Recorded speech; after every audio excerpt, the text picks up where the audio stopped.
नमस्कार, एभिन्यूज खबरको दैनिक अनि पृथक प्रस्तुति एभिन्यूज एट देशमा आजमा स्वागत छ। साना खबर या ठुला खबर जसले समाजलाई सकारात्मक दिशातर्फ डोर्याउँछ या त्यस्ता खबर जसले सम्बन्धित पक्षलाई सचेत रहन खबरदारी गर्छ। खबर हरपल अनि निरन्तर देशैभर रहेका खबरदाताहरूको सामु प्रस्तुति एभिन्यूज एट देशमा आजलाई आउनुहोस्, सुरु गरौँ। पछिल्लो समयमा महिलाहरूको सौन्दर्य कलाप्रति आकर्षण बढिरहेको तर्फ मध्यनजर गर्दै ब्युटी पार्लरहरू खोल्ने क्रम पनि बढिरहेका छन्। यही क्रममा कोशी प्रदेशको केन्द्रबिन्दुका रूपमा रहेको इटहरी 9 मा सौन्दर्य कला व्यवसायी सहित तालिम सहितको miracle beauty clinic and training centre सञ्चालनमा आएको छ।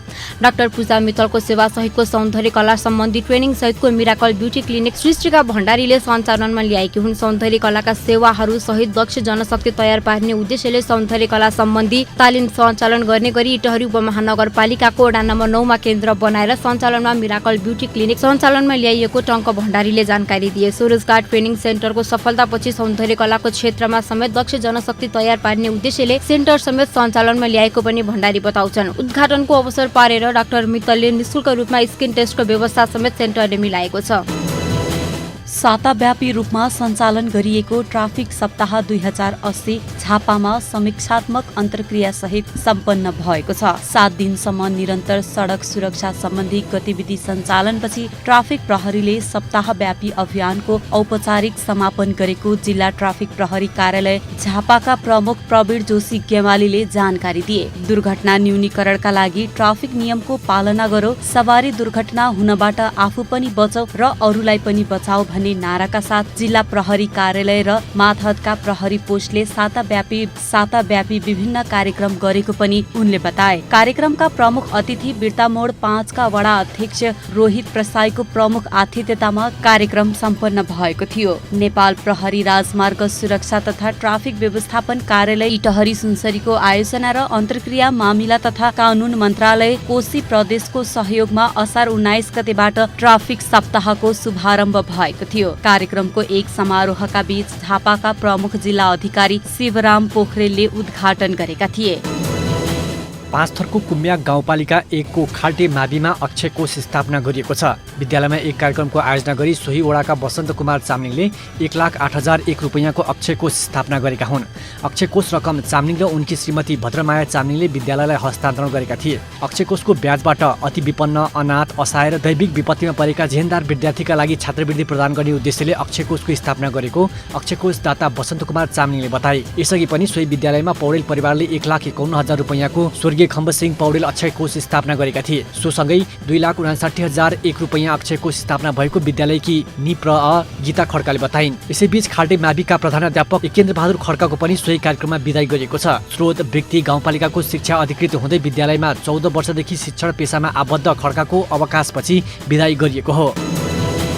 लुम्बिनी प्रदेश सरकारका प्रवक्ता एवं आन्तरिक मामिला कानून तथा सहकारी मन्त्री सन्तोष कुमार पाण्डेले प्रहरीसँग आम जनताको सहज पहुँच हुनुपर्नेमा जोड दिएका छन्। उनले 21औं शताब्दीमा जनताले समाजको प्रहरी खोजेकाले प्रहरीलाई टाढा राखेर नहुने बताए। आन्तरिक मामिला कानून तथा सहकारी मन्त्रालय लुम्बिनी प्रदेशले भैरवामा आयोजना गरेको प्रदेश प्रहरी नियमावली र सुरक्षा सम्बन्धी रणनीतिक योजनाको अन्तर्क्रिया कार्यक्रममा बोल्दै मन्त्री पाण्डेले नागरिकको विभिन्न समस्या समाधान गर्न प्रहरी तत्पर रहेको बताए। प्रदेश प्रहरी र सुरक्षा सम्बन्धी कानून निर्माण गर्दा प्राप्त भएका सल्लाह सुझाव लिपिबद्ध गरिने बताए। रूपन्देहीका प्रमुख जिल्ला अधिकारी भरतमणि पाण्डेले सुरक्षा निकाय केन्द्रीय संरचना अनुसार तयार भएको बताए। उनले एउटै निकायलाई 10 ठाउँबाट आदेश आउँदा अन्योलता हुन सक्ने भएकाले कुनै अप्ठ्यारो नपर्ने गरी पुनर्संरचना समायोजन गर्नुपर्ने बताए।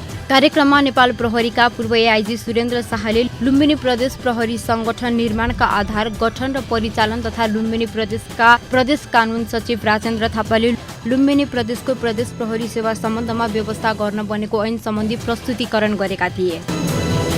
दाङ र जुम्ला घटनाका विरुद्ध दाङमा प्रदर्शन गरिएको छ। जातीय विभेद तथा छुवाछुत विरुद्ध मानव अधिकार तथा शान्ति समाजले दाङमा प्रदर्शन गरेको हो। दाङको घोराईमा घर भाडामा बसेका दलित समुदायका परिवारलाई गाली गलौज गरी घरबाट हटाएको घटना र जुम्लामा अन्तर्जातीय विवाहका कारण दलित समुदायको घरमा आगो लगाएको विरुद्धमा शान्ति समाजले प्रदर्शन गरेको हो। हाम्रो अभियान जातीय छुवाछुत विरुद्ध हो, छुवाछुत मानवता विरुद्ध अपराध हो लगायतका प्लेकार्ड सहित प्रदर्शन गरिएको थियो। शान्ति समाज दाङ शाखाका कार्यवाहक सभापति कोमल डिसीको अध्यक्षतामा भएको प्रदर्शनपछि आयोजित कार्यक्रममा केन्द्रीय सचिव निर्मल नेपाली, शाखा सल्लाहकार शरद रेग्मी, दलित अधिकार कर्मी युवा करारा र खेमराज विश्वकर्मा लगायतले सामाजिक न्यायका लागि यस्तो दबावमूलक कार्यक्रमले महत्त्वपूर्ण भूमिका खेल्ने बताए।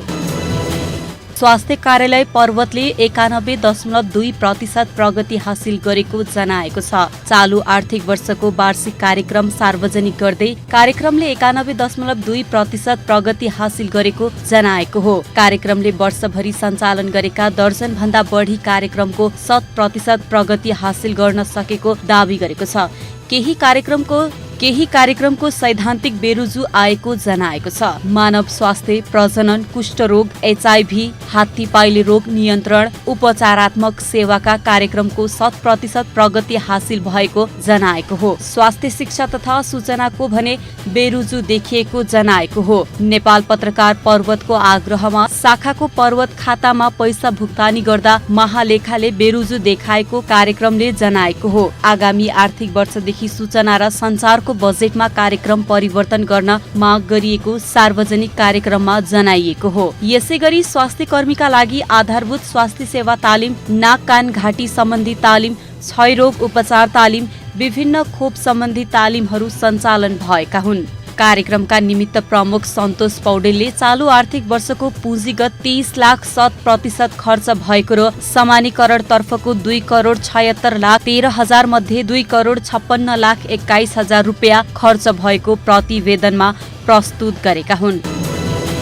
गुल्मीको रेसुङ्गा नगरपालिका 5 अन्तर्गत भुवन पानीका नागरिकलाई विद्युतीय चुलो वितरण गरिएको छ। आर्थिक वर्ष 2079-80 को सङ्घीय मन्त्रालयबाट प्राप्त सशर्त बजेटबाट वातावरणीय सरसफाई र जनचेतनामूलक कार्यक्रम अन्तर्गत ठाउँमा नागरिकलाई विद्युतीय चुलो वितरण गरिएको हो। भुवन पानीमा रहेको अर्खले स्वास्थ्य कार्यालयको आयोजनामा एक औपचारिक कार्यक्रमका बीच रेसुङ्गा नगरपालिकाका नगर प्रमुख खिलदोस पन्थीले ज्येष्ठ नागरिक रकमागत खनाल, नारायण प्रसाद उपाध्याय खनाल र बालकुमारी पाण्डेलाई विद्युतीय चुलो हस्तान्तरण गरेर कार्यक्रमको शुभारम्भ गरेका हुन्। सोही अवसरमा नगर प्रमुख पन्थीले सबै स्वास्थ्य रहन आवश्यक रहेको भन्दै नागरिकको स्वास्थ्य प्रति रेसुङ्गा नगरपालिका निकै सजग र गम्भीर रहेको बताए। उनले परम्परागत चुलोको माध्यमबाट आम नागरिकलाई आधुनिक प्रविधिको चुलोसँग जोड्ने कार्यको शुभारम्भ भएको बताए। नगर प्रमुख पन्थीले रेसुङ्गा नगरपालिका नागरिकको स्वास्थ्य प्रति गम्भीर रहेको भन्दै स्वास्थ्य नागरिक तयार भए मात्र समृद्ध नगरपालिका निर्माण गर्न सकिने बताएका छन्। रेसुङ्गा नगरपालिकाले 5 नम्बर वडामा हाल 331 स्थान विद्युतीय चुलो वितरण गरिएको वडाध्यक्ष दुर्गा प्रसाद खनालले जानकारी दिएका छन्। सवारी दुर्घटना न्यूनीकरणमा जोड दिँदै मादक पदार्थ सेवन परीक्षणलाई प्राथमिकतामा राख्दै आएको नेपाल प्रहरी राजमार्ग सुरक्षा तथा ट्राफिक व्यवस्थापन कार्यालय इटहरीले लागू पदार्थ सेवनको समेत परीक्षण गर्न थालेको छ। ट्राफिक सप्ताह मनाई हरेक ट्राफिक व्यवस्थापन कार्यालय इटहरीले कोशी प्रदेशभरि एक साथ लापसे परीक्षण सुरु गरेको हो। लागू पदार्थको सेवन गरेर सवारी चलाउँदा हुन सक्ने दुर्घटनालाई मध्यनजर गर्दै नेपाल प्रहरी राजमार्ग सुरक्षा तथा ट्राफिक व्यवस्थापन कार्यालय इटहरीले लागू पदार्थ सेवन परीक्षणलाई समेत प्राथमिकतामा राखेको छ। आन्तरिक मामिला तथा कानून मन्त्रालय कोशी प्रदेशको सहयोगमा आयोजित ट्राफिक सप्ताह अन्तर्गत सचेतना कार्यक्रमको अवसर पारेर लापसे परीक्षण सुरु गरेको छ। लागू पदार्थ प्रयोग गरेको परीक्षण गर्ने उपकरण प्रयोगमा ल्याएको ट्राफिक व्यवस्थापन कार्यालय इटहरीले कोशी प्रदेशभर लागू पदार्थ परीक्षण समेत सुरु गरेको ट्राफिक प्रहरी निरीक्षक राकेश रेग्मीले जानकारी दिए। उनले विगतमा मादक पदार्थ सेवन मात्र परीक्षण गर्दै आएकोमा लागू पदार्थको सेवन समेत परीक्षण गर्ने उपकरणको प्रयोगमा ल्याएर प्रदेशभर नै परीक्षण सुरु गरेको बताएका हुन्।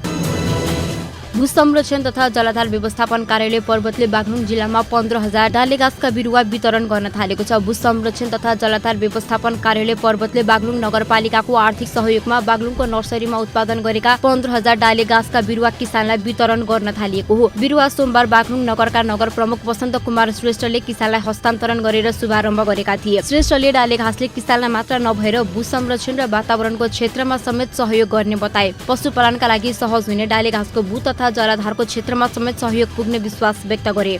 सडकको छेउछाउ खोल्सा खोल्सी र खोला नाला छेउमा डालेघाँस रोप्दा पशुपालन र भूक्षय नियन्त्रणमा सहयोग पुग्ने उनले बताए। भू तथा जलाधार व्यवस्थापन कार्यालय पर्वतले यस वर्ष भूक्षय न्यूनीकरणसँगै कृषकहरूको आय आर्जनमा समेत सुधार ल्याउने उद्देश्यले करिब 95,000 डालेघाँसका बिरुवा वितरण गर्न सुरु गरिएको भू संरक्षण तथा जलाधार व्यवस्थापन कार्यालय पर्वतका कार्यालय प्रमुख दिवाकर पौडेलले जानकारी दिए।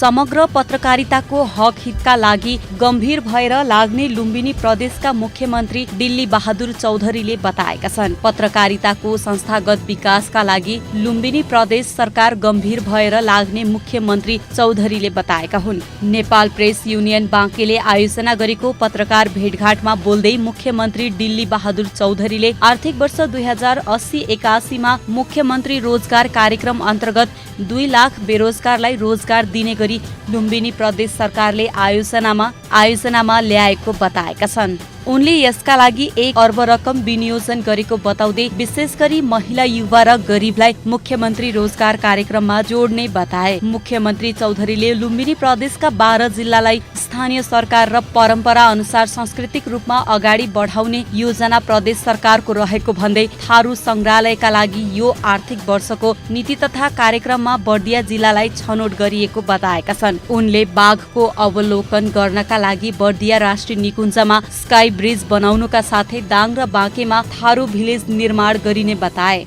घरेलु मदिरालाई ब्रान्डिङ गर्ने योजना अन्तर्गत बजेट समेत विनियोजन गरेको मुख्यमन्त्री चौधरीले बताए। उनले बाँकेमा सञ्चालन हुन गइरहेको लुम्बिनी प्राविधिक विश्वविद्यालयलाई विशेष प्राथमिकतामा राखेको भन्दै नेपालगञ्जमा रहेको पश्चिम नेपालकै पुरानो महेन्द्र बहुमुखी क्याम्पसलाई पनि यो आर्थिक वर्षको नीति तथा कार्यक्रममा प्राथमिकतामा राखेको बताए।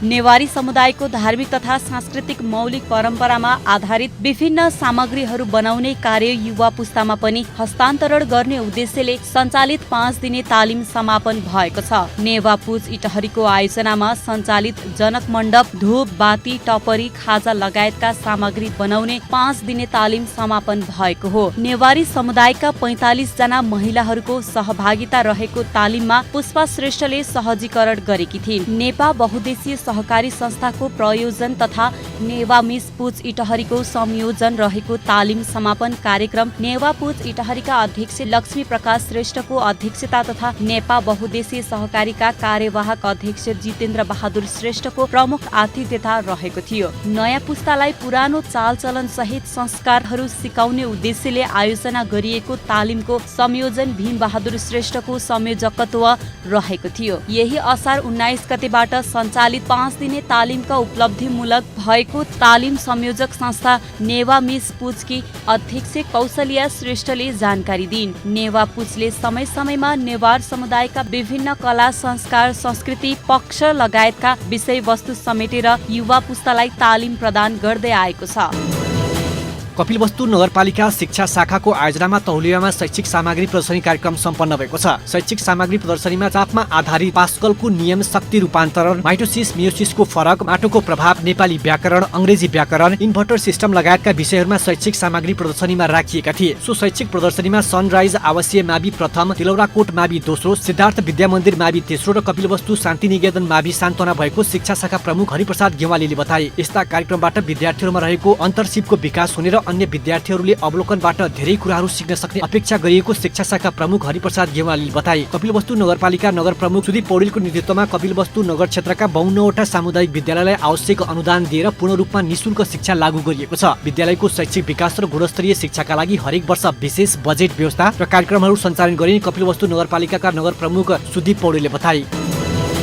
पर्वतको कुस्मा नगरपालिका 3 दुर्लुङका खेम गुरुङले किवी खेतीबाट राम्रो आम्दानी लिन सफल भएका छन्। कोदो फल्ने 2 रोपनी क्षेत्रफल बारीमा किवी लगाएर वार्षिक 5 लाख आम्दानी गरेका हुन्। नमुना किवी कृषि तथा फर्म सञ्चालन 2 रोपनी जमिनमा लगाएको किवी खेतीबाट 4 क्विन्टल फलाउन सकेको गुरुङले बताए। 2 दशकसम्म विभिन्न गैर सरकारी निकायमा जागिरी बनेका गुरुङले गाउँ रिटिँदै गएपछि गाउँ फर्किएर हावापानी अनुकूलको खेती गर्न लागेको बताए। निर्वाहमुखी कोदो खेतीभन्दा दोब्बर आम्दानी किवी खेतीले हुने गरेको गुरुङले बताए। समुद्र सतहदेखि 1200 मिटर उचाइदेखि 2000 उचाइसम्म फल्ने हेवाड प्रजाति किवी खेती गरेका छन्। गुरुङले ठूलो दाना लाग्ने किवीको समस्या नभएको हुँदा आम्दानी पनि राम्रो भएको बताएका छन्। बादलले कम क्षति पुर्याउने प्रकृतिको खेती भएका कारण खेती विस्तारको तयारीमा लागेको गुरुङले बताए। 7 वर्ष अघि लगाएको किवीले उत्पादन बिस्तारै बढ्दै जान थालेपछि अहिले पूर्णतया किवी कृषक बनेको परिवारले जनाएको छ।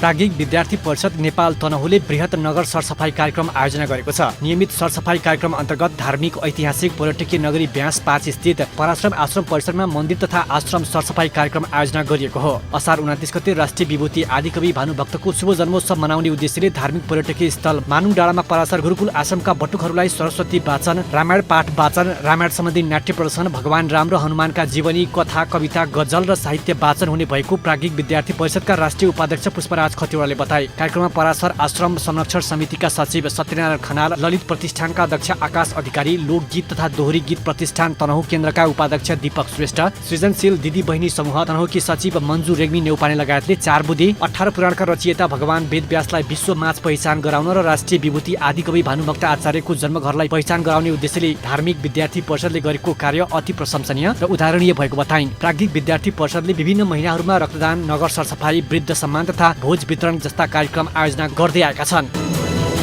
डिभिजन 1 कार्यालय झापामा लाखौं मूल्यका सवारी साधन लामो समयदेखि कार्यालय परिसरमा थन्किएका छन्। कार्यालयले विभिन्न समयमा बरामद गरेका ती सवारी बेलामा लिलामी गर्न नसक्दा त्यसै कवाडी भएका हुन्। खास गरी काठ तस्करीमा प्रयोग भएका सवारी लामो समयदेखि कार्यालयमा थन्किएका हुन्। डिभिजन 1 कार्यालयले थन्किएका गाडी समयमै लिलामी बिक्री नगरिँदा कामै नलाग्ने अवस्था पुगेका छन्। ट्रक, पिकअप, ट्र्याक्टर लगायतका गाडी वन कार्यालयको परिसरमै झार जंगलले ढाकेको छ। डिभिजन 1 कार्यालय झापा र सब डिभिजन 1 कार्यालय सुरुङामा गाडी, मोटरसाइकल, पिकअप, ट्र्याक्टर, साइकल लगायतका साधन वर्षौंदेखि कार्यालय परिसरमै थन्किएका छन्। झन्झटिलो प्रक्रियाका कारण हालसम्म यी सवारीको लिलामी बिक्री गर्न नसकिएको वन कार्यालयका सूचना अधिकारी अञ्जना पुरीले बताइन्। कार्यालयले काठ चोरी, तस्करी तथा अवैध निकासीमा प्रयोग गरिएका विभिन्न समयमा नियन्त्रणमा लिएका सवारी साधन विगत 5 वर्षदेखि लिलामी बिक्री हुन सकेको छैन, जसका कारण सरकारले उक्त सवारी साधन बापत प्राप्त गर्ने लाखौं राजस्व समेत गुमेको छ।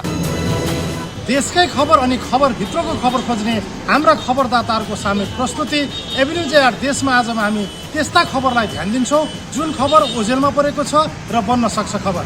एभिन्यू जे8 देशमा आजको लागि यति नै। भोलि फेरि यही समयमा उपस्थित हुने नै छौँ। खबर भित्रको खबरका लागि हेर्दै रहनुहोला एभिन्यूज खबर। नमस्कार।